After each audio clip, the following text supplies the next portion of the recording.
تار آنچل کے باہر اس کی گوڑی کلائیاں جو بھر بھر کر سہاگ کی سرخ چوڑیوں میں سجی ہوئی تھی، نازک مخروطی انگلیاں آپس میں پیوست، حنائی ہاتھوں اور بازوں پر اسی کے نام کی مہندی لگائے ہوئے تھی۔ گھونگھٹ اٹھاؤ، وہ اس کے حکم جاری کیا، مگر اس کی حالت ٹس سے مس نہ ہوئی۔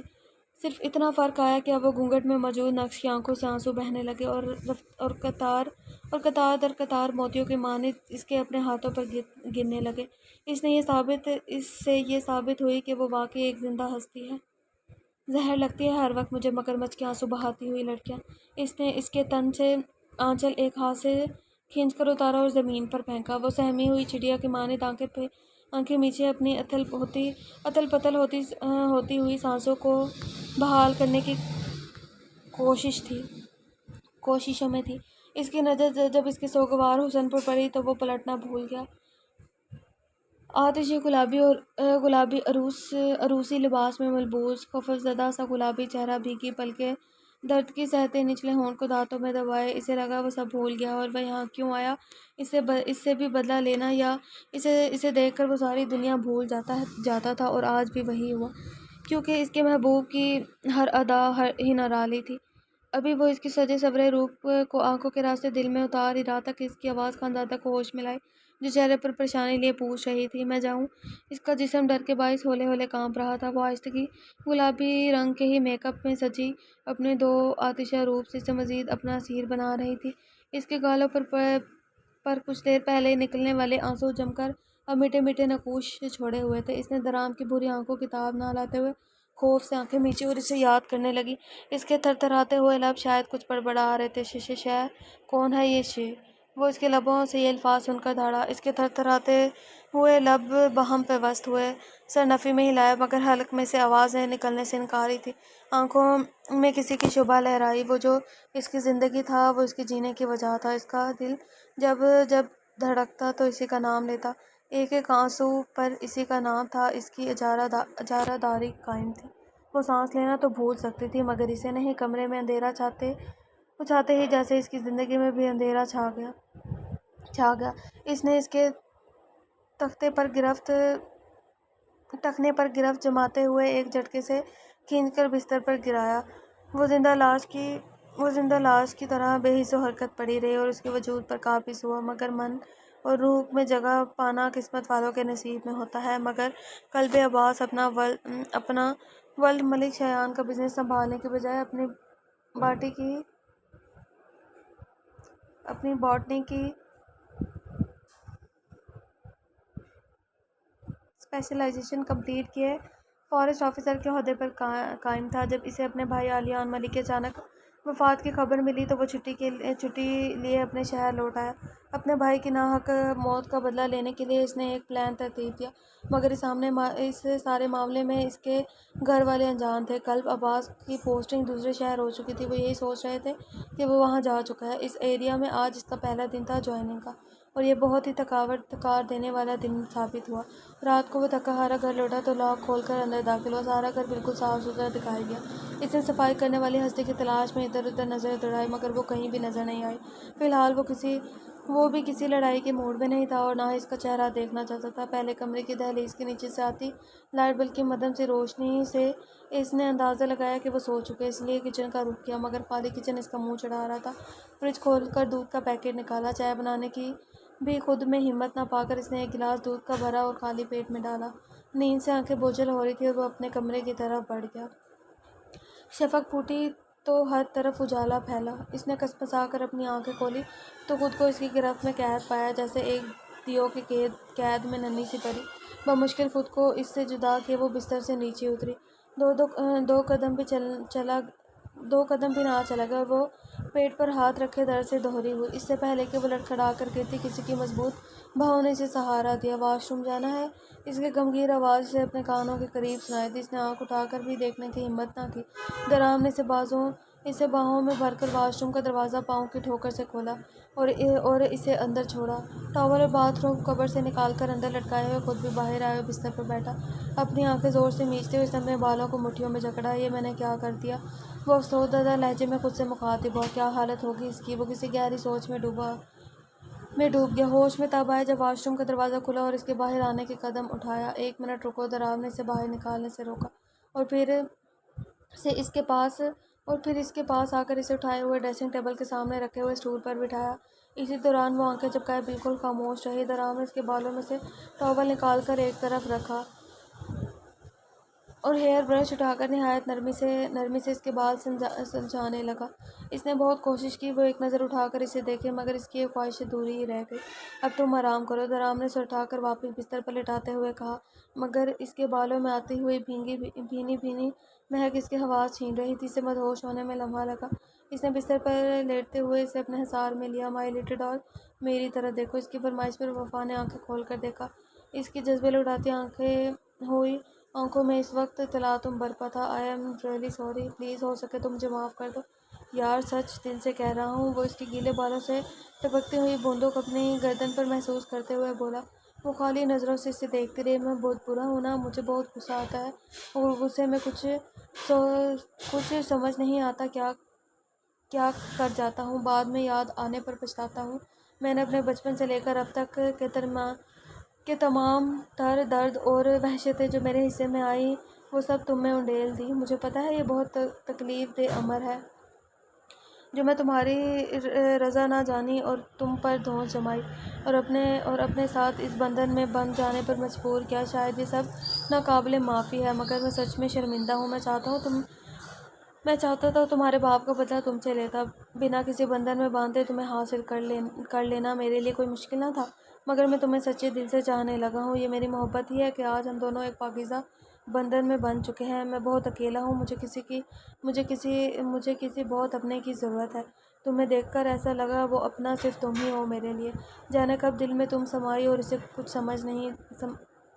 سمجھا ہی نہ پایا۔ یار میں کون سا فرشتہ ہوں، ایک عام سا بندہ، اور غلطیاں تو انسانوں سے ہی ہوتی ہیں، مگر تمہیں پتہ ہے معاف کر دینے والوں کا درجات زیادہ بلند ہے۔ وفا کی چپ نہیں ٹوٹی تھی اور نہ ٹوٹی۔ اس نے ایک پیار بھری چھوٹی سی جسارت کر ڈالی، مگر وہ بنا تاثرات کے سپاٹ رہی، جسے کوئی بے جان مجسمہ ہو۔ میں ابھی تمہیں پین کلر لا کر دیتا ہوں، سب ٹھیک ہو جائے گا۔ ویسے وفا، ایسے میں نے تو سنا ہے لڑکیاں شرم سے دوری ہو جاتی ہیں، ان کے گالوں پر لالیاں پھوٹتی ہیں، مگر تم تو کیا بات ہے وفا، تم نہیں بتاؤ گی؟ درام نے اس کے بالوں کو کان کے پیچھے ریزتے ہوئے گال پر نرمی سے ہاتھ رکھ کر پوچھا۔ اس کے پھر سے کوئی جواب نہ دینے پر وہ اسے کچھ وقت دیتا ہوا شاور لینے چلا گیا تھا، مگر جانے سے پہلے اس کے لیے اپنی پسند کے لائے گئے کپڑوں میں سے خوبصورت سا سوٹ نکال کر اس کے قریب رکھا۔ وفا نے اٹھ کر اس کے باہر آنے سے پہلے چینج کیا۔ دروازے کو کسی نے باہر سے 1 منٹ میں بری طرح پیٹ ڈالا۔ وفا نے دروازہ کھولا تو سامنے نیلم کو دیکھا۔ صبح ہو گئی مہارانی کی، چلیں اب باہر تشریف لائیں، آپ کے شوہر نامدار نے سارے ملازمین کو چھٹی کروا دی ہے، مجھے چائے کی سخت طلب ہو رہی ہے، چلو جلدی سے چائے بنا کر میرے اور درام دونوں کے لیے۔ وہ اسے حکم جاری کیے اس کے ساتھ چلنے کے انتظار میں تھی۔ وفا آہستہ آہستہ چھوٹے چھوٹے قدم اٹھاتے ہوئے کچن میں آئی۔ زندگی میں کبھی اس نے اپنے لیے کچھ نہیں بنایا تھا تو یہ چائے نما چیز کیسے بناتی، مگر پھر نیلم کے ڈر سے اس نے اسٹول آن کیا اور چائے کا پانی چڑھایا۔ میں نے چینی اور چائے کی پتی کا ڈھیر شامل کرنے کے بعد دودھ شامل کیا، پھر شکل سے وہ کسی عجیب و غریب محلول لگا، چائے کے سوا باقی سب لگا۔ نیلم رسانی دروازے پر کھڑی اس کی بنائی ہوئی چائے کے انتظار میں تھی۔ اس نے لڑکھڑاتے ہوئے ہاتھوں میں سے ایک کپ میں چائے ڈالی، ابھی دوسرے میں ڈالنے لگی تو چائے کا برتن اس کے ہاتھ سے چھوٹا اور دوسرے ہاتھ پر گرا۔ آہا! وہ درد سے کراہی اٹھی۔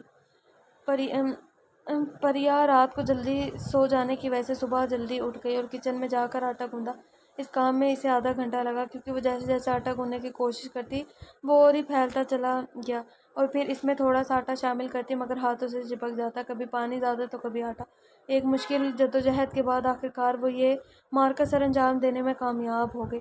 اب بڑا مسئلہ جو درپیش تھا وہ پراٹھا بنانے کا۔ اس نے روٹی بیلنے کی کوشش کی جو روٹی کم اور کسی مغربی ملک کا نقشہ زادہ لگ رہی تھی۔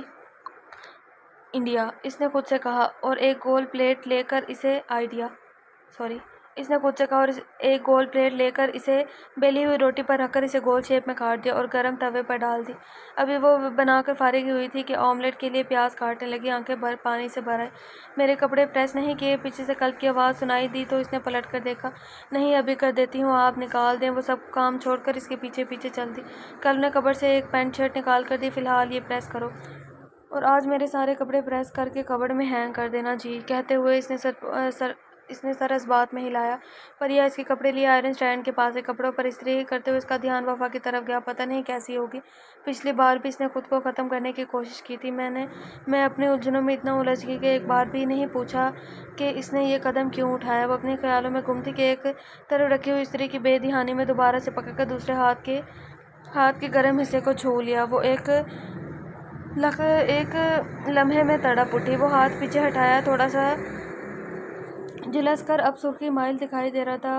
ایک لخت اس کی آنکھیں جھلملانے لگی۔ درام جو شاور لے کر باہر آیا وفا کو روم میں نہ پا کر پریشان ہوا۔ کدھر چلی گئی؟ وہ اسے ڈھونڈنے کے لیے باہر آیا تو کچن میں کسی کی موجودگی کے احساسات کے تحت وہاں آیا۔ آخر منظر جو اس کی آنکھوں میں دیکھا وہ گرم چائے کا وفا کے ہاتھ پر گرنا اور اس کا درد سے تڑپ جانا۔ وہ ایک ہی جسم میں بھاگتا ہوا اس تک پہنچا اور اس کو اپنے ساتھ لیے سنک تک لے آیا۔ جس قدر ہو سکا اس قدر تیزی سے اس نے نل کھولا اور وفا کا سرخی مائل ہاتھ پانی کے نیچے رکھا۔ اب کچھ ٹھیک لگ رہا ہے؟ وہ منہ سے کچھ نہ بولی مگر آنکھیں آنسو سے لبریز تھی۔ درام نے اس کی حالت دیکھتے ہوئے ایک گہرا سانس لیا۔ تم کچھ دیر یوں ہی اپنا ہاتھ چلتے ہوئے پانی کے نیچے رکھو، سکون ملے گا۔ کس نے کہا تمہیں یہ سب کرنے کے لیے؟ درام نے پوچھا مگر جواب نہ دے۔ ضرور موم کے لیے تم نے چائے بنائی ہوگی، ایک کپ تو بچ گئی۔ موم یہ آپ پی لیں۔ وہ چائے کا کپ اٹھاتے نیلم رسانے کی طرف بڑھا۔ نیلم نے ہاتھ آگے بڑھایا کپ کو پکڑنے کے لیے تو کپ میں موجود گرما گرم چائے چھلک کر ان کے ہاتھ پر گری۔ درام تم نے یہ جان بوجھ کر کیا نا؟ نیلم نے اپنے ہاتھ پر سخت جلن محسوس کی تو چلا کر بولی۔ وہ طنزیہ انداز میں مسکرایا۔ آئندہ آپ کو یاد رہے گا کہ میری بیوی پر بے جا روب جمانے کا کیا انجام ہوتا ہے۔ وہ ایک تلخ نگاہ ان پر ڈالتا ہوا وفا کے پاس آیا اور اسے بازو میں اٹھا کر کچن سے باہر نکلنے لگا تو نیلم رسانی زہر کندہ لہجے میں بولی، اس کا ہاتھ ہی جلایا ہے نا؟ پاؤں تو سلامت ہیں؟ یا تمہیں ویسے ہی بچے گود لینے کا شوق چڑھا ہوا ہے؟ وہ بھی طنزیہ تیر پھینکنے سے باز نہیں آئی تھی۔ کبھی اپنے بچوں کو تو گود میں اٹھایا نہیں آپ نے۔ چلو اب اپنا پوتا یا پوتی اٹھانے کا موقع ضرور دوں گا آپ کو۔ اس نے بھی تو جاتے ہوئے ہونک لگائی، جبکہ وفا اس کی فضول گوئی پر آنکھیں میچ لی۔ درام نے اسے لا کر بستر پر بٹھایا اور میڈیکل باکس سے کریم نکال کر اس کے ہاتھ پر نرمش لگائی اور ساتھ ساتھ پھونک بھی مارتا رہا تاکہ اسے جلن نہ ہو۔ اس کریم سے جلد ہی ہاتھ ٹھیک ہو جائے گا اور جلے ہوئے نشان بھی نہیں پڑیں گے۔ درام نے اسے پیار سے سمجھایا، میں تمہارے کھانے کے لیے کچھ لاتا ہوں، تم یہاں آرام کرو۔ وہ اس کی سہولیت کے لیے کمر کے پیچھے تکیے اور کشن رکھے باہر نکلا۔ ہوئے پریس یا نہیں؟ مجھے دیر ہو رہی ہے۔ پیچھے سے اس کی تیز آواز اس کے کانوں سے ٹکرائی تو وہ اپنا درد بھلائے تیزی سے ہاتھ چلانے لگی۔ یہ لیں، ہو گیا۔ وہ کمرے میں آئی تو وہ ویسٹ پہنے شیشے کے سامنے کھڑے اپنے بال بنا رہا تھا۔ تازہ بنی شیو سے اس کے چہرے پر نلاہٹ نمایاں تھی۔ وہ وہیں کھڑی کی کھڑی رہ گئی۔ قلب نے خود پر اس کی نظروں کا ارتکاز محسوس کیا تو پلٹ کر اسے گھور کر دیکھا۔ وہ اس کے اچانک ایسے دیکھنے پر گڑبڑا کر رہ گئی۔ میں کپڑے بستر پر رکھے تیزی سے کمرے سے باہر نکل گئی۔ کب تیار ہو کر باہر آیا، ٹیبل پر اپنا ناشتہ دیکھا، پراٹھا اور دھواں اڑاتا ہوا آملیٹ۔ آج مجھے بریڈ اور چائے چاہیے تھی۔ 2 منٹ ہیں تمہارے پاس، جلدی بنا کر لاؤ، مجھے پہلے ہی بہت دیر ہو چکی ہے۔ وہ اسے ایک نیا آرڈر جاری کرتا وہ اپنے کلائی پر بندھی ویسٹ واچ دیکھ کر بولا۔ وہ حیران کن نظروں سے اسے دیکھنے لگی۔ کیسے پل پل وہ رنگ بدلتا ہے۔ کل پراٹھے کے لیے مرا جا رہا تھا اور بریڈ کھانے کو راضی نہ تھا اور آج بریڈ چاہیے۔ اپنی صبح کی گئی ساری محنت کو بیکار جاتی دیکھ کر وہ تلملائی مگر خود پر ضبط کرتی واپس کچن میں بڑھی۔ یہ شخص کوئی بھی موقع ہاتھ سے جانے نہیں دیتا مجھے ٹیز کرنے کا۔ وہ منہ میں بڑبڑاتے ہوئے ہاتھ تیزی سے چلانے لگی۔ کہیں پھر سے کوئی نیا آرڈر نہ جاری کر دے۔ زندگی میں تعلق ہوتا ہے، تعلق میں زندگی نہیں۔ کچھ لوگ غلطی سے تعلق کو زندگی سمجھنے لگ جاتے ہیں اور غلطی اور تعلق توڑنے سے خود بھی ٹوٹ جاتے ہیں۔ اسی طرح زندگی میں محبت ہوتی ہے، محبت میں زندگی نہیں۔ زندگی میں حادثہ ہوتا ہے حادثے میں زندگی نہیں، زندگی میں درد ہوتا ہے، درد میں زندگی نہیں۔ کچھ بھی ختم ہونے سے زندگی ختم نہیں ہوتی۔ فرسٹ سیشن کیا اللہ ہے؟ اس کے الفاظ کا چناؤ اور لہجے کا ٹھہرتا ہوا سرد پن سامنے بیٹھے سائیکیٹرسٹ کو بھی پل بھر کے لیے چونکنے پر مجبور کر گئے۔ وہ سوال ہے،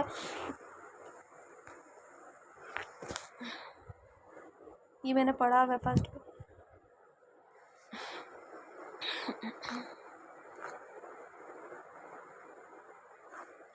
آج سے کئی سال پہلے جب میری ماما مجھے چھوڑ کر اللہ تعالیٰ کے پاس چلی گئی تھی تو میں بالکل اکیلی رہ گئی تھی۔ میرے پاس کوئی نہ تھا بات کرنے کے لیے، مجھ سے پیار کرنے کے لیے، نہ پاپا نہ اپیا اور نہ کوئی دوست، سب اپنے اپنے کاموں میں مصروف رہتے۔ بس ایک دن اپیا نے میری تنہائی دور کرنے کے لیے مجھے موبائل لا دیا۔ میں نے اس میں سے ایک ایسے انسان کو دیکھا جو کسی کو بھی دیکھ کر ہنس رہا تھا۔ میں نے حسرت سے اسے دیکھا، یہ کتنا خوش قسمت ہے جو اس کے پاس ہنسنے کی وجہ ہے۔ اور جس طرح وہ پیار بھری انداز سے کسی کو دیکھ رہا تھا، من میں خواہش کی کہ کاش کبھی وہ مجھے بھی یوں ہی پیار بھری نظروں سے دیکھے۔ سیکنڈ سیشن کیا اسے بھی آپ سے محبت ہے؟ نہیں، وہ تو مجھے جانتا بھی نہیں۔ آج کے دور میں ایسی محبت کون کرتا ہے بھلا؟ لوگ نہیں سمجھیں گے۔ جب یادوں کے مندر میں ان کی یاد کی گھنٹیاں بجنے لگ جاتی ہیں تو عجیب سی گھٹن ہونے لگتی ہے،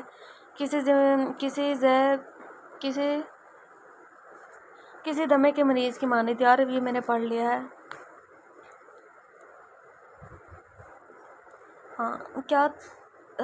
میں نے دیکھا وہ ایک دو سیریل کیے انڈسٹری سے غائب ہو گیا، شاید سیکھنے کے لیے۔ پھر کچھ سالوں بعد اس کی موویز آئی اور اب پھر میں نے ان کے ہر انٹرویو دیکھے، ان کی پسند ناپسند۔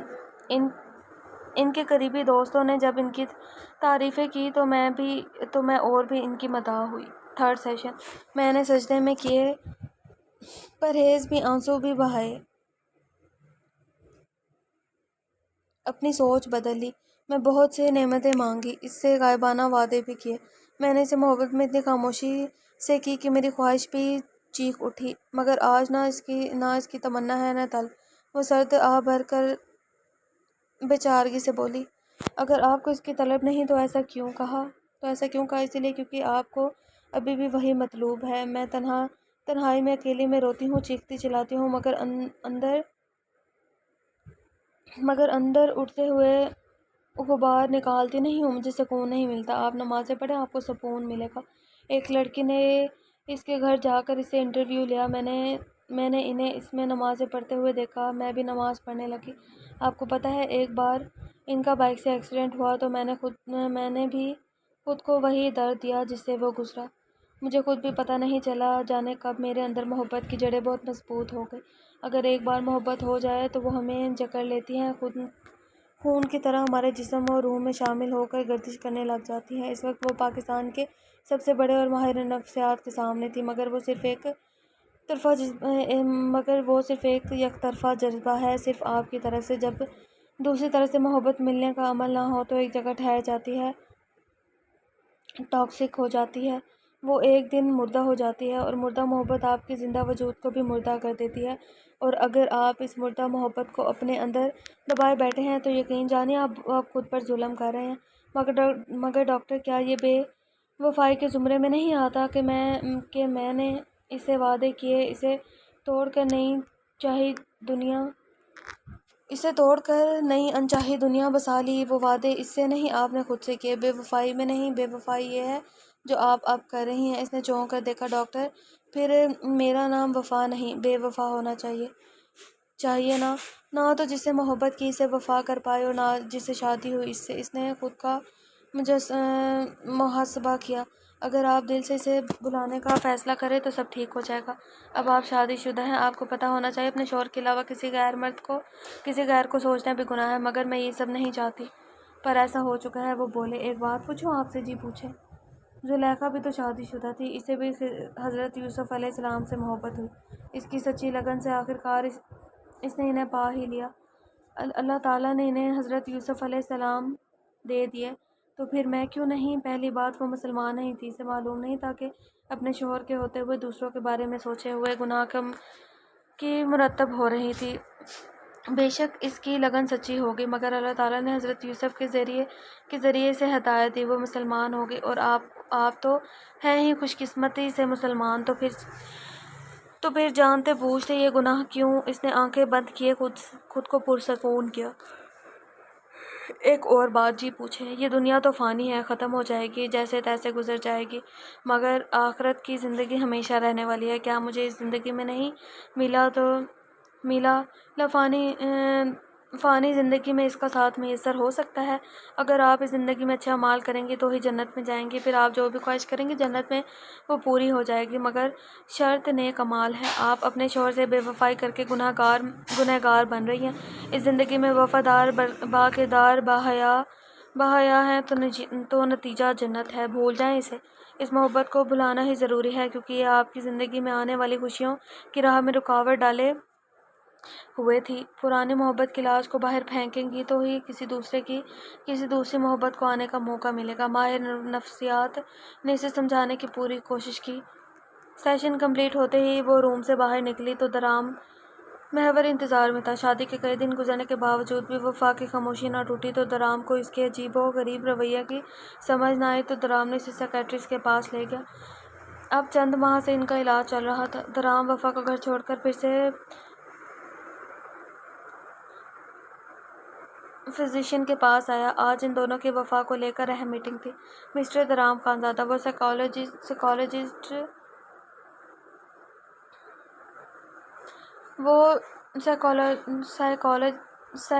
پتہ نہیں یار کیا لکھا ہے، مطلب مجھ سے نہ پڑھا مائنڈ میں آ رہا، پڑھا نہیں جا رہا، ایک منٹ۔ سائیکولوجیکل ڈس آرڈر کا شکار ہے۔ اگر وہ سائیکولوجیکل ڈس آرڈر سائیکولوجیکل ہیلپ نہیں لیتی تو وہ یوں ہی اندر تڑپتی رہتی ہے۔ ایک ماہر نفسیات کے مطابق 3 ماہ میں ایسے انسان اس طرح کے ٹرامے سے باہر آتا ہے، مگر کچھ ایسے لوگ ہوتے ہیں جو اس طرح کی محبت میں بالکل ڈوب چکے ہوتے ہیں، انہیں 6 ماہ تک لگ جاتے ہیں اسے باہر نکلنے میں۔ وہ ٹھیک تو ہو جائے گی، انہیں اس محبت سے باہر نکالا جا سکتا ہے، یہی تو ایک ماہر نفسیات کا کام ہے۔ دیکھیں مسٹر درام، آپ انہیں غلط سمجھ کر منفی سوچ مت رکھیے گا، وہ تنہائی اور خود ترسی کا شکار ہے، مینٹلی ڈسٹرب ہے۔ انہیں جس وقت محبت کی چاہت تھی تب اسے جو نظر آیا اس نے اپنا آئیڈیل بنا لیا۔ کچی عمر میں اگر دل میں کوئی بس جائے تو اسے باہر نکالنا بہت مشکل ہوتا ہے۔ انہیں وقت دے سنبھلنے کے لیے۔ آپ دونوں میں آج آخری بات کیا ہوئی تھی؟ ڈاکٹر، میں نے اسے ہر طرح سے خوش رکھنے کی کوشش کی، اس دن رات خیال رکھا، پیار دیا، جو بن پڑا کیا، مگر وہ مجھے کوئی ریئیکشن نہیں دیتی۔ مجھے تو کچھ سمجھ نہیں آ رہا میں کیا کروں۔ وہ اپنے بالوں کو مٹھیوں میں جکڑے ہوئے شکناہ لہجے میں بولا۔ آج صبح جب میں نے اسے پوچھا، مجھ سے بات نہیں کرتی، کچھ ٹھیک سے کھاتی نہیں، ایسی حالت میں تمہیں اپنی صحت کا خیال رکھنے کے لیے ڈاکٹر نے کہا، تم وقت پر میڈیسن نہیں لیتی، آخر چاہتی کیا ہو تم؟ تو پتہ ہے اس نے مجھے کیا جواب دیا؟ صرف ایک لفظ، چھٹکارا۔ آپ سوچ نہیں سکتے اس بات پر کتنا غصہ آیا، مگر میں اسے کچھ بھی نہ کہتے ہوئے وہاں سے باہر نکل گیا۔ رکے مسٹر درام، یہی آپ غلطی پر ہے۔ اگر کوئی کہے کہ آپ اسے چھٹکارا چاہتے ہیں تو اصل میں وہ آپ سے توجہ کی خواہش مند ہوتا ہے، وہ چاہتا ہے کہ کوئی اسے پیار سے پوچھے تمہیں کیا چاہیے، اس کا دکھ سکھ بانٹے۔ آئی سویئر ڈاکٹر، میں اپنی طرف سے بہت کوشش کرتا ہوں، آپ اپنی کوشش جاری رکھیں، ایک اور سیشن کے بعد مجھے امید ہے وہ کافی بہتر ہو جائیں گے، مگر اس وقت انہیں اکیلا مت چھوڑیے گا۔ اتنا مینٹلی ڈسٹرب انسان خود کو تکلیف پہنچانے کی کوشش ضرور کرتا ہے، انہیں پیار سے سمجھانے کی کوشش کیجیے۔ درام کو کسی گہری سوچ میں ڈوبا ہوا دیکھ کر وہ بولے، آپ نام جاننا چاہیں گے اس کا؟ درام نے حیرت سے اس کی آنکھوں میں دیکھا۔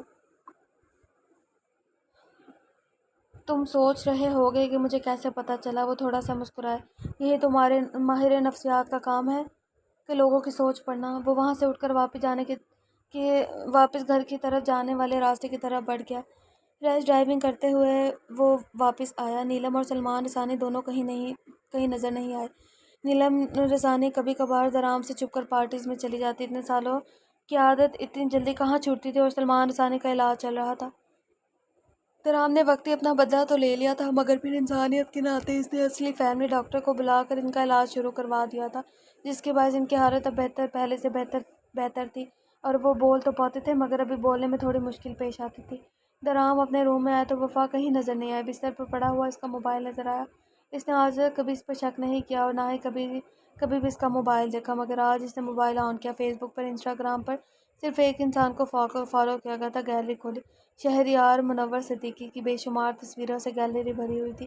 اس کے ماتھوں کی شکنوں میں اضافہ ہوا، پھر رگیں پھولنے لگی۔ اپنے جبڑوں کو دانتوں پر پیستے ہوئے سختی سے بھینچا، آنکھوں سے خون چھلکنے لگا۔ بی کام دران، it's just a celebrity crush, nothing else. اس نے لمبی سانس کھینچ کر خود کو ہی سمجھاتے ہوئے نارمل کیا۔ سلیکل، اس نے سر جھٹکا۔ My little doll, where are you? Washroom check کیا، باہر نکل کر سارا گھر چھان مارا مگر وہ کہیں نظر نہیں ہے۔ کہاں جا سکتے، اس نے دل میں سوچا۔ ہیلو، السلام علیکم، کیسی ہے؟ ہاں وعلیکم السلام، میں بالکل ٹھیک ہوں۔ بیٹا تم نے اس وقت وفا کو اکیلے کیوں آنے دیا اس حالت میں؟ وفا کہاں آئی ہے؟ اس نے حیرانگی سے پوچھا۔ ہاں ابھی کچھ دیر پہلے ہی پہنچی ہے۔ جی ٹھیک، میں آتا ہوں نانی جان، آپ وفا کو مت بتائیے گا، میں آ رہا ہوں۔ اچھا ٹھیک ہے، تم آ جاؤ، میں نہیں بتاتی اسے۔ درام تیزی سے باہر نکلا، گاڑی فل سپیڈ سے بھگاتے وفا کی نانی اماں کے گھر پہنچا، جو ایک مڈل کلاس علاقے میں تھا۔ اسی گھر سے وہ 1-2 دن پہلے بھی وفا کو اٹھا کر لے کر آیا تھا، جب وفا کو انجانے میں چوٹ بھی آئی تھی۔ آ گئے تم؟ جی نانی جان، وفا کہاں ہے؟ تم دیکھ لو، کچھ دیر پہلے ہی تو روم میں گئی تھی، اب پتہ نہیں کہاں ہے۔ میں تھک گئی ہوں، بس تمہارا انتظار تھا، اب دوائیاں لے کر سوؤں گی۔ بیٹا تم رات بے شک یہیں گزار لینا، رات کافی ہو چکی ہے۔ جی ٹھیک، آپ آرام کریں، میری فکر مت کریں، میں وفا کو دیکھتا ہوں۔ اس نے وفا کی تلاش میں نظریں دوڑائی مگر وہ کہیں نہیں تھی، پھر اسے ڈھونڈتا ہوا چھت پر آیا۔ چھت بھی خالی تھی۔ اس کی نظر چھت کی بیک سائڈ پر بنے قبرستان میں پڑی، جہاں ایک حولیہ نظر آیا۔ اس نے غور کیا، وہ کوئی اور نہیں، اس کی وفا تھی۔ وہ تیزی سے بھاگتا ہوا سیڑھیاں نیچے اترا اور برق وقت رفتاری سے اس کے قریب پہنچا، جو اندھیری رات میں قبرستان میں بیٹھی ہوئی اپنی ناک چھوٹے چھوٹے ہاتھوں سے مٹھی کھود رہی تھی۔ درام کو وہاں دیکھ کر شوق رہ گئی۔ وفا، تمہیں ذرا بھی احساس ہے تم مجھ پر کیا گزری ان لمحوں میں؟ مگر تمہیں کیسے احساس ہوگا؟ تمہارے دل میں میرے لیے احساس ہی تو نہیں ہے۔ کتنی بار معافی مانگی ہے میں نے تم سے، مگر تمہارا دل تو پتھر کا بن چکا ہے میرے معاملے میں۔ بولو ایسا کیا کروں جو تمہارے دل میں اپنے لیے جگہ بنانے میں کامیاب ہو جاؤں۔ اس نے وفا کو دونوں شانوں سے پکڑ کر جھنجھوڑا۔ یہ کیا کر رہی تھی؟ درام نے اسے اٹھا کر کھڑا کیا۔ اس نے ایک چھوٹا سا کھودا ہوا گڑھا دیکھ کر پوچھا۔ چھوڑ دو مجھے، میں اس سے اپنا آپ چھڑوا کر زور سے چیخی۔ رات کی اس پر خاموشی کے باعث ان کی آوازیں دور تک گونجی۔ میں مرنا چاہتی ہوں، اپنے لیے قبر کھود رہی ہوں۔ درام نے اس کی بات سن کر طیش میں آ کر اپنا ہاتھ اٹھایا، اسے اپنے ضبط کی ٹانپتے ٹوٹی ہوئی محسوس ہوئی۔ اس سے پہلے کہ وہ غصے سے کوئی قدم اٹھاتا، اس کی ہوا میں ان کے اپنا ہاتھ وہیں روک دیا اور پھر ڈھیلا ہاتھ چھوڑ دیا۔ یار، وہ جھک کر اپنے گھٹنوں پر دونوں ہاتھ رکھ کر شکستہ لہجے میں بولا۔ جب چند لمحوں کے بعد اٹھا تو اس کی آنکھوں میں آنسو تھے۔ تمہیں کیسے یقین دلاؤں کہ میں تم سے پیار کرتا ہوں، تمہیں کتنا چاہتا ہوں؟ اس سے پہلے کہ میں تمہیں اپنا پیار یقین دلواتے تھک چکا ہوں۔ واپس آ جاؤ، لوٹ آؤ میرے پاس۔ تم اکیلی نہیں ہو نا، میں ہوں نا تمہارے ساتھ۔ جو وقت گزر گیا تنہائی میں سو گزر گیا، جو وقت ملا اسے مل کر گزار لیں۔ تمہاری طرح میں بھی تنہا تھا، میں سمجھ سکتا ہوں تمہیں۔ وفا سمجھو مجھے پلیز، اس نے منت بھرے انداز میں کہا۔ گھٹنوں کے بل کچی مٹی پر گرا، آنکھوں میں سے آنسوں کی برسات جاری تھی۔ نظر اٹھا کر وفا کے ہاتھ پہ اپنا ہاتھ میں لیے۔ مرد بھی جذبات رکھتے ہیں، وہ بھی جب ٹوٹتے ہیں تو ایسے ہی روتے ہیں۔ اب پیار نہیں ہوگا مجھ سے پھر دوبارہ، میری بن جاؤ۔ مجھے اگر پھر زندگی ملی تب بھی تمہیں ہی مانگوں گا اپنے خدا سے۔ تمہارے دور جانے سے دن رات ڈرتا ہوں، مجھے کبھی چھوڑ کر مت جانا پلیز۔ جس میں تم راضی ہو میں وہی کروں گا، جو تمہیں پسند ہوگا میں وہی کروں گا۔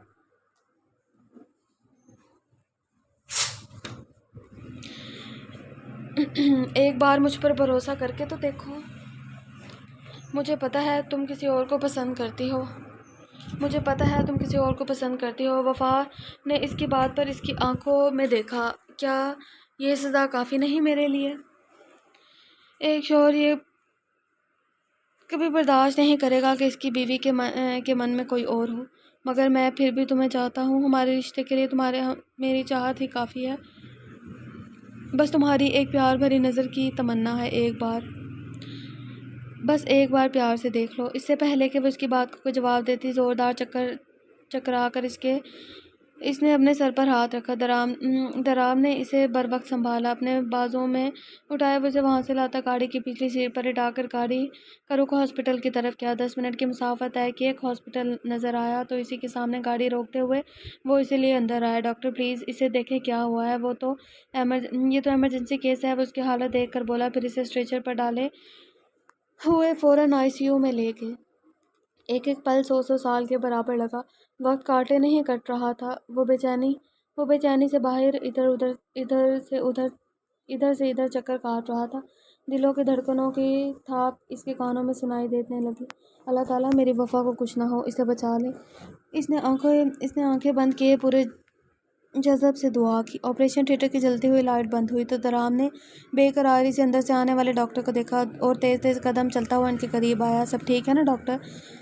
اس نے پوچھا۔ آئی ایم سوری، وہ اس کے شانوں پر ہاتھ رکھ کر افسردہ سے لہجے میں بولے، کبھی کبھی زندگی ہمارا امتحان لینے پر آ جاتی ہے، اور وہ بھی پوری طاقت کے ساتھ۔ امتحان بھی ایسا کہ نہ کسی کو بتایا جا سکتا اور نہ کسی سے مدد لی جا سکے۔ ہم نے اپنی پوری کوشش کی مگر ہم آپ کی بیبی کو بچا نہیں پائے۔ درام کا دل ایک بار پھر رک کر پھر سے دھڑکا تھا۔ وفا کیسی ہے؟ اس نے ڈرتے ہوئے سوال کیا۔ آپ پلیز تحمل سے میری بات سنیے گا، ڈاکٹر نے درام کے شانے پر ہاتھ رکھ کر کہا۔ اس کا ایک ایک عضو کان بنا وفا کے بارے میں جاننے کے لیے۔ پیشنٹ شاید دماغی طور پر کافی ڈسٹرب تھی۔ آپریشن کے دوران وہ بالکل بھی رسپانس نہیں دے رہی تھی، ایسے جیسے وہ جینا نہیں چاہتی ہو۔ اس کی حالت کافی کریٹیکل ہے، آنے والے 48 گھنٹے ان کے لیے بہت اہم ہے۔ دعا کریں انہیں ہوش آ جائے، ورنہ یہ آپ کیا کہہ رہے ہیں ڈاکٹر؟ ایسا نہیں ہو سکتا، اس نے تڑپ کر غمزدہ لہجے میں کہا۔ ایک اور بات، درام نے نم آنکھوں سے ان کی طرف دیکھا جیسے کہنا چاہتا ہو اب اور کون سی قیامت ڈھانی رہ گئی ہے؟ اگر آپ کی وائف ٹھیک ہو گئی تو وہ کبھی ماں نہ بن پائیں گی۔ اگر ایسا ہوا تو کوئی معجزہ ہی ہوگا۔ اگر آپ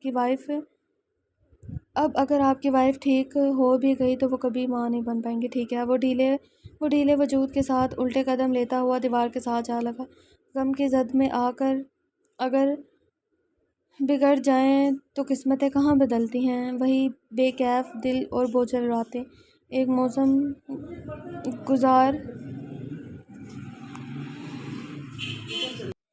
اپنی انا کا گلا گھونٹ کر اس کی ہر بری بات بنا چون چرا تسلیم کرتی۔ جب کہتا وہ اٹھتی، جب کہتا وہ بیٹھتی۔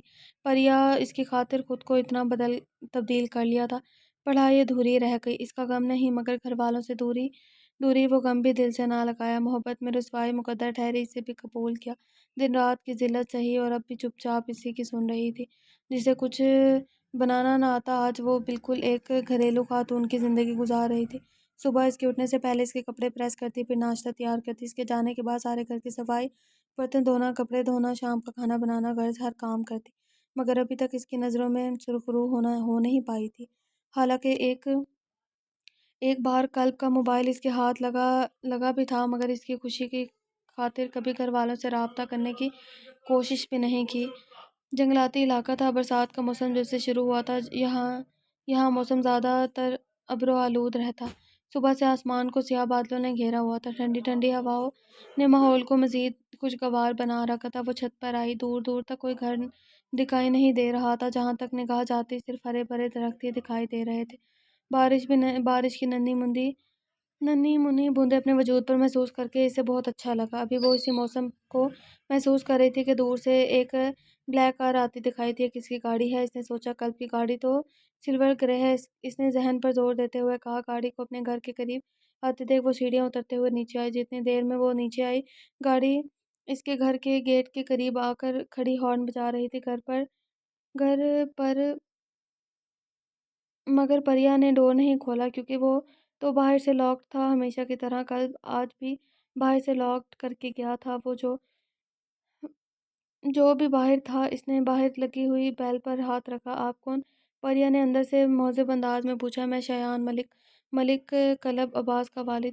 ڈور کھولیں بیٹا، انہوں نے بھی اندر سے کسی اجنبی لڑکی کی آواز سن کر عزت سے کہا۔ انکل، ڈور باہر سے لاکڈ ہے، آپ پلیز کلب کو کال کر لیں تاکہ وہ آ کر ڈور کھول دے۔ شایان ملک اس کی بات سن کر پریشان ہوئے، مگر پھر کوٹ کی پاکٹ موبائل نکال کر کلب کا نمبر ملایا۔ السلام علیکم ڈیڈ۔ کلب نے موبائل پر اپنے ڈیڈ کی کال آتی دیکھی تو سب کام چھوڑ کر فون کال ریسیو کیا۔ السلام علیکم کہ بچے کہاں ہو تم؟ ڈیڈ میں آفس میں۔ کیوں، کیا ہوا؟ آپ کیوں پوچھ رہے ہیں؟ کیونکہ تمہارا باپ تمہارے گھر کے باہر کھڑا ہے اور تم باہر سے لاکڈ ہے،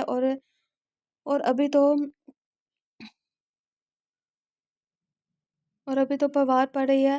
جلدی کر پہنچو اس سے پہلے کہ بارش تیز ہو جائے اور میں بھی پوری طرح بھیگ جاؤں۔ ڈیڈ میں بس کچھ ہی دیر میں آتا ہوں۔ ڈیڈ آپ پلیز گاڑی میں ہی بیٹھ جائیں اتنی دیر میں۔ وہ فون کان سے لگائے ہوئے کیز لے آفس سے باہر نکلا اور گاڑی میں بیٹھا۔ مجھے تمہارے مشورے کی ضرورت نہیں، کہاں بیٹھوں کہاں نہیں، گھر پہنچو پھر تمہاری کلاس لیتا ہوں اچھے سے۔ انہوں نے مصنوعی دھمکی دیتے ہوئے کال بند کی۔ تھوڑی دیر میں ہی کلب گھر پہنچ چکا تھا۔ السلام علیکم ڈیڈ۔ وعلیکم السلام۔ وہ ان کے گلے لگا۔ کیسے ہیں آپ؟ تمہیں اس سے کیا، ہم جیے یا مرے؟ وہ مصنوعی غصہ دکھاتے ہوئے بولے۔ Sorry dead. اس نے کان پر ہاتھ رکھ کر ہنستے ہوئے کہا۔ اس نے کیز نکال کر ڈور انلاک کیا۔ تمہاری ماں بھی تمہیں یاد کر رہی تھی۔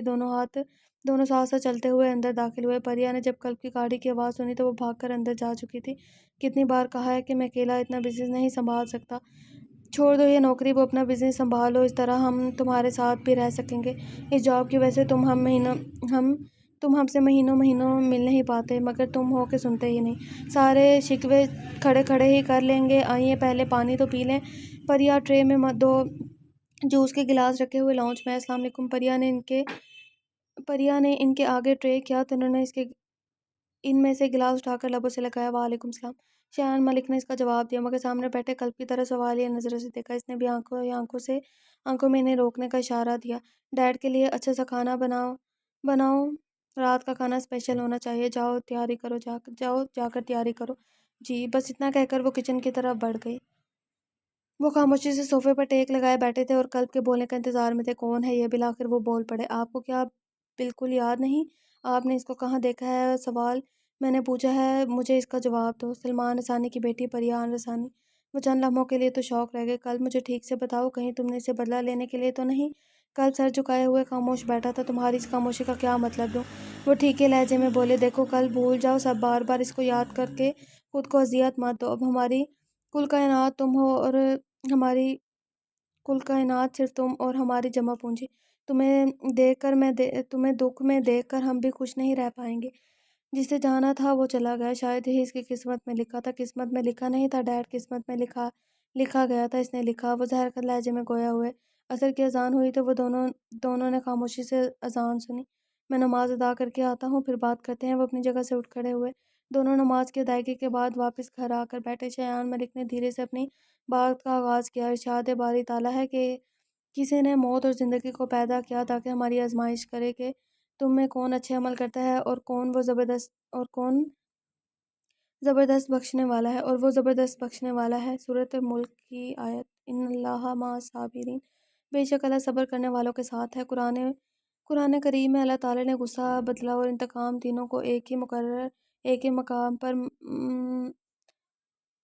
موضوع بنا کر اس کے حدود واضح کر دی ہیں۔ سورہ شعراء میں ارشاد باری تعالیٰ ہے کہ اللہ کا بہترین بدلہ ان اہل ایمان کے لیے ہے جنہیں آ کر غصہ آ جائے تو وہ درگزر کر جاتے ہیں، اور جب ان پر زیادتی کی جاتی ہے تو اس کا مقابلہ کرتے ہیں۔ برائی کا بدلہ ویسے ہی برائی ہے، مگر جو کوئی معاف کر دے اور اصلاح کر لے اس کا اجر اللہ کے ذمہ ہے۔ شایان ملک نے اسے بتایا۔ مگر ڈیڈ، اللہ ظالموں کو پسند نہیں کرتا، اور جو لوگ ظلم ہونے کے بعد بدلہ لیں ان کو ملامت نہیں کی جاتی۔ ملامت کے مستحق تو وہ ہوتے ہیں جو دوسروں پر ظلم کرتے ہیں اور زمین میں ناحق زیادتیاں کرتے ہیں۔ ایسے لوگوں کے لیے دردناک عذاب ہے۔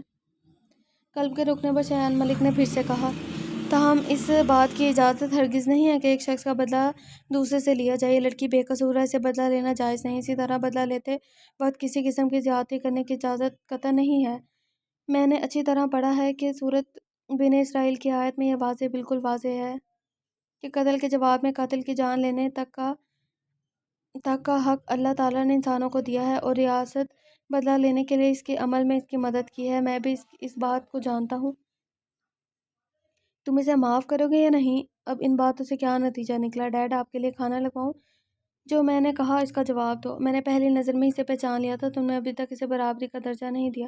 ایسی کوئی بات نہیں ڈیڈ، اسے ہر چیز میسر ہے، اس گھر میں کسی چیز کی کمی نہیں ہے۔ جو میں چاہتا ہوں وہ تم سمجھ نہیں رہے یا سمجھنے کی کوشش نہیں کرنا چاہتے، ایسے اسے اس کا مقام دو۔ پریا جو بتانے آ رہی تھی کہ کھانا تیار ہو چکا ہے، ان کی آخری بات سن کر اس کے قدم وہیں جم گئے۔ میری باتوں پر غور ضرور کرنا جی ڈیڈ، بہت بھوک لگی ہے، اپنی بہو کے ہاتھ کا کھانا قسمت والوں کے نصیب میں ہوتا ہے بھائی، مجھے تو اب اور صبر نہیں ہو رہا۔ پریا بیٹا، انہوں نے وہیں سے اسے آواز لگائی۔ وہ چھوٹے چھوٹے قدم اٹھاتے ہوئے وہاں آئے۔ کھانا تیار ہو گیا جی پاپا، اس نے نرمی سے کہا۔ ادھر آؤ۔ انہوں نے اسے اپنے پاس بلایا اور ان کے پاس آ کر صوفے پر بیٹھ گئے۔ انہوں نے اس کے سر پر ہاتھ شفقت بھرے انداز میں رکھا۔ مجھے بہت اچھا لگا تم نے مجھے اپنے پاپا کی جگہ دی، آج سے تم میری بہو نہیں میری بیٹی ہو۔ انہوں نے اسے اپنے ساتھ لگایا تو وہ بھی ان کے شانے سے لگی آنسو گالوں پر پھسلنے لگے۔ میں پاپا کی یاد آتے ہوئے اب یہ باپ بیٹی کا میلو ڈرامہ ختم ہو گیا تو کھانا ملے گا، وہ چڑھ کر بولا۔ جی، وہ اٹھ کر کچن کی طرف بڑی کھانا نکالنے کے لیے۔ رات کی تاریکی ہر طرف اپنے پر پھیلا چکی تھی، مگر برستی بارش نے ماحول کو تاش پیدا کیا ہوا تھا۔ بجلی کی خوفناک کڑک نے درختوں کو بھی سہما دیا تھا۔ وہ ایسے موسموں میں کبھی باہر نہ آتی، مگر یہ جو بے لگام دل ہے نا، اگر کہیں کسی سے لگ جائے تو انسان کو تو کہیں چھوڑ جاتا ہے۔ وہ کاموں سے فارغ ہوتے باہر لان میں آئے۔ شاید دل میں چھپا یا غبار اس بارش میں چھٹ جائے۔ شایان ملک اپنے کمرے میں آرام کرنے جا چکے تھے۔ کلب اپنے روم میں تھا، آج کی باتوں کے بارے میں سوچ رہا تھا کہ بجلی کی گرج نے اس کے خیالوں سے باہر نکالا۔ وہ ہوا کے زور سے کھلی ہوئی کھڑکی کو بند کرنے کے لیے اٹھا تو باہر اس کی نظر باہر لان میں پڑی۔ وہ بارش میں مکمل طور پر بھیگ چکی تھی، چہرہ آسمان کی جانب اٹھائے، آنکھیں بند کیے لان کی گھاس پر لیٹی ہوئی تھی۔ عجیب پاگل لڑکی ہے، بستر چھوڑ کر باہر بارش میں لیٹی ہے۔ وہ تیز قدموں سے دروازہ کھول کر باہر نکلا، سامنے اس پر ایک تفصیلی نظر ڈالی جس کا سرابہ بھیگنے کی وجہ سے نمایاں ہو رہا تھا۔ بجلی پھر زور سے کڑکی، مگر وہ اپنی حالت سے ٹس سے مس نہ ہوئی۔ اندر چلو، وہ دھاڑنے کے انداز میں بولا۔ پریا نے آنکھیں کھول کر دیکھا، وہ دشمن جہاں سامنے موجود تھا۔ جاؤ یہاں سے، اتنے مہینوں کی چھٹی ٹوٹی تو وہ بھی اس کے لہجے میں بولی۔ میں نے جو کہا سنائی نہیں دیا؟ سب سنائی دیتا ہے، پہلے یہ بتاؤ تم اسے پیار کرتے ہو؟ میں اس سوال کا جواب دینا ضروری نہیں سمجھتا، وہ جان چھڑوانے کے انداز میں بولا۔ پہلے مجھے میرے سوال کا جواب چاہیے، پھر میں چاہوں گی۔ وہ بھی اپنی بات پر ضد ہوئی۔ نہیں کرتا پیار؟ یہی سننا چاہتی تھی تو اچھے سے سن لو، نہیں کرتا پیار، وہ چلایا، مگر اس کی آواز تیز بارش کی وجہ سے دب کر رہ گئی تھی۔ وہ اس کے جواب پر آنکھیں موندے رونے لگی۔ اس کے آنسو برسات کے پانی کے ساتھ ساتھ پانی بھر کر بہنے لگے۔ مل گیا جواب، اب چلو کمرے میں۔ کون سے کمرے میں؟ وہ تیز آواز میں بمشکل آنکھیں کھول کر بولی۔ بارش کی تیز بوندیں اس کے بار بار پلکیں چپکانے پر مجبور کر رہی تھی۔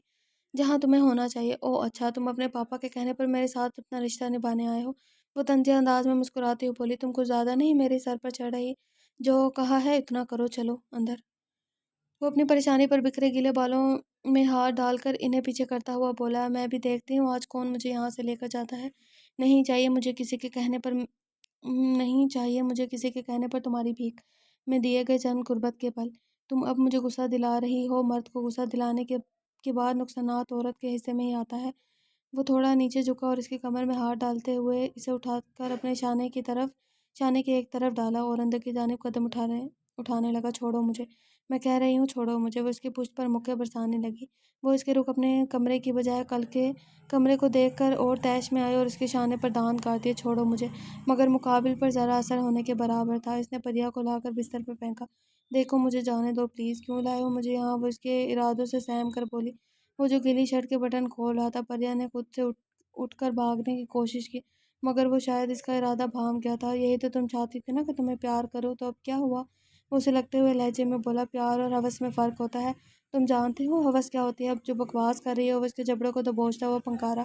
کل میں آخری بار کہہ رہی ہوں، جانے دو مجھے، اس وقت تم ہوش میں نہیں۔ آج ہی تو ہوش میں آیا ہوں۔ اس نے پھر سے اسے بستر پر دھکا دیا اور اس پر جھکا۔ مما، میں پاپا کو بلا لوں گی، وہ دھمکی آمیز لہجے میں بولی۔